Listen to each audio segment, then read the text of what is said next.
I want to ask you about Hunter Biden because you write about this in some level of detail in the book. Joe Biden, when he was a candidate, Jen Psaki, both dismissed this as it's just Russian disinformation. Now, none other than the New York Times has confirmed, yes, indeed, there was a laptop that was dropped off at a shop in Delaware, and yes, indeed, it had emails on it that are now being investigated by the Department of Justice. You say that you yelled at President Trump when he asked you about it. You said, Mr. President, I can't talk about that. I am not going to. Trump protested, you know, if that was one of my kids, and you said, damn it, Mr. President, I'm not going to talk to you about Hunter Biden, period. You are no longer in office, so let's get you to talk about it. Where do you think this is headed? Well, I'm limited in what I can say because I don't want to discuss any possible ongoing investigations, but my reaction to the president there was obviously resisting the idea of injecting a criminal investigation of one of the candidate's children into the race when there hasn't been any definitive judgment over at the Department of Justice. So I made it clear I wasn't going to discuss criminal cases with him, especially ones that he might have an interest in.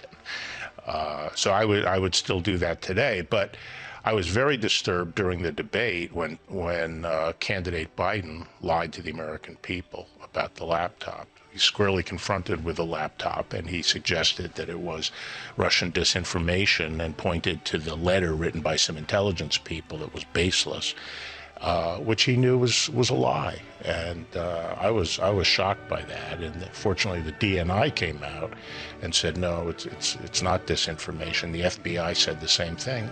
Media ignored it. So when you're talking about interference in an election, I can't think of anything more than that kind of... Knowing what you know of the case, do you think that there is any legal liability for the president here? Perhaps not while he's in office. I wouldn't want to venture an opinion on that. Let me ask it a different way, Bill. So obviously there was the media coverage of this, which obviously is being highlighted, was all over the place and atrocious. And now there's the New York Post, for example. The headline right now is the White House ignores its Hunter problem. Suddenly, Jen Psaki can't comment on something that she commented on many times before. So does the White House have a problem here? Well, I think now that, from a political standpoint, now that this is in people's consciousness, it had been suppressed up till now, obviously they have a hot potato, and just to see how they handle it will be interesting.